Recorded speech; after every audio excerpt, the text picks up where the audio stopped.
Jim D says, "Hi, Austin and Robert. I listen to your podcast regularly. I'm 60 years old, and my wife and I have been maxing out our 401k contributions for many years. As a result, we've got a pretty good nest egg for retirement. We're planning to retire at the end of this year when I turn 61, and I'm trying to determine if we should start converting some or all of our traditional IRA savings into Roth IRAs. We have $4.5 million saved in retirement accounts between the 401k, the IRAs, and the Roth IRAs. Roughly $800,000 of that is in Roth IRAs. We're still paying off our house, which is about $3,000 a month. We'll be doing that for the next 11 years, but it's only at a 2.5% interest rate, so I'm not feeling too bad about it. We have 2 car loans, which total $1,800 per month, but we only have 2 years remaining on a 0% interest loan for both of them. We have no credit card debt and no other loans. We're currently in the 24% tax bracket. Starting next year when we retire, we could start taking distributions of $200,000 a year to match our expenses and minimize the amount we pay in taxes. However, we're concerned that we could be setting ourselves up for large required minimum distributions when we turn 75, or leaving our kids with a huge tax bill after we're gone. My thought is to take some of these IRA distributions to pay for expenses and then convert more traditional IRA funds into Roth IRA such that I max out at that same 24% tax bracket that we're used to. Do you think this is a good strategy, or do you have another suggestion? Robert, you want to kick this one off? Yeah, I do. Jim, great question. Great job getting you where you are. Congrats on that. Just a couple things I want to touch on before we go into this, and that is the house. At 2.5% interest, I wouldn't make any extra payments. I would not rush to pay it down. I know a lot of people, they don't want to have debt, but this is really good debt. So I like the fact that you still have the mortgage. I would make the payments on time and just keep that mortgage rolling. Same thing with the cars. I wouldn't take any of this money that you're looking to roll over and pay off the cars either, because you have these 0 interest loans on the cars. And it's always good to point out each and every time we discuss this, that good debt is a great thing, and most wealthy people use debt as leverage to build more wealth. And you guys are in a great situation here. Now, to get back to your thoughts on the distributions and the IRA and converting from the traditional into the Roth IRA component, I like that strategy. I think it's a really strong point for you guys to focus on, because it will get you in a much better position after retirement and when you're required to take distributions. So I do like that strategy, but I'd love to hear Austin's points,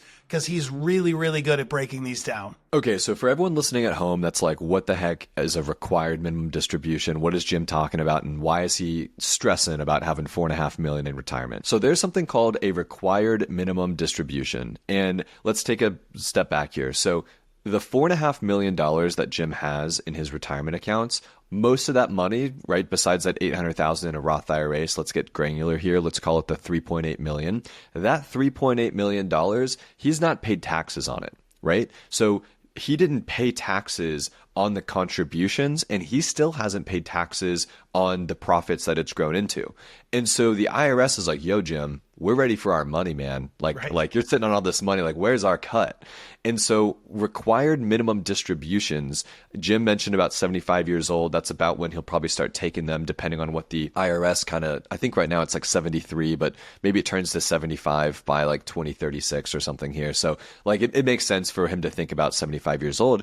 So essentially he's like, by 75 years old, I will have to start taking minimum distributions every single year. And if I don't, I get a 25% penalty against the amount of money I was supposed to take, right? So in this case, I did some math for you, and it's looking like Jim needs to start taking like mandatory $205,000 to $210,000 of required minimum distributions by the age of that 75, 76. And if he doesn't, he'll pay a 25% penalty on that number. So he'll pay $50,000 a year in penalties for every year he doesn't take that distribution. Now, Jim, you had a really, really great call out here, which is like, okay, I know I have to take these distributions, and if I don't, I'm either going to get penalized like crazy, or my money is going to get taxed out the wazoo for my children. Like, I want to make sure this is good for them. So it seems like you're definitely off to a good start with the strategy of like, I can convert the traditional IRA funds into the Roth IRA. make that conversion up to that 24% effective tax rate every single year, since that's what you're paying already and you're used to that. But I wouldn't do it like, a whole windfall of $2 million and then have to be taxed at like that top echelon tax bracket, bringing you up from 24 maybe to 30 or 32, 35, who knows. So I wouldn't do it in a big windfall. I absolutely, though, would do it up to wherever that 24% goes to, and then just cross your fingers that most, if not all of it, gets converted by the time you're 75 years old, which I think it likely would. I mean, you're talking about 15 years here of conversions that you can continually do. But this is a really great question, and we're really excited for you, right? This is a really good problem to have, Robert. Being able to go into retirement and saying, listen, I've got all this money, I got to pay taxes on it. But back to this idea of like, when is it okay to hire a financial advisor? When is it okay to hire an accountant or someone, these professionals? This is one of those times where you go and you can sit down, right? I'm not a CPA. Robert's not a CPA. We're not licensed to do anything here. We're just a couple guys on the internet trying to share our perspectives, and being able to then sit down with someone who is licensed, who can give you actual advice that is insured, and it's all the stuff that they do, and can sit with you for 3, 4, 5 hours and walk you through every little nook and cranny of your portfolio and your financial well-being, and making sure that you're doing the right things to set yourself up for long-term success. I don't care what the fee is, right? That's going to pay dividends in the long term. So like this situation, Jim, I would take to a financial advisor if you don't have one already. They can sit down with you. They can bring in the accountants. They can do everything to make sure that you're doing things correctly. Yeah, I always, with my background in Croak Capital, my family's firm, I always see the difference of when you get to this level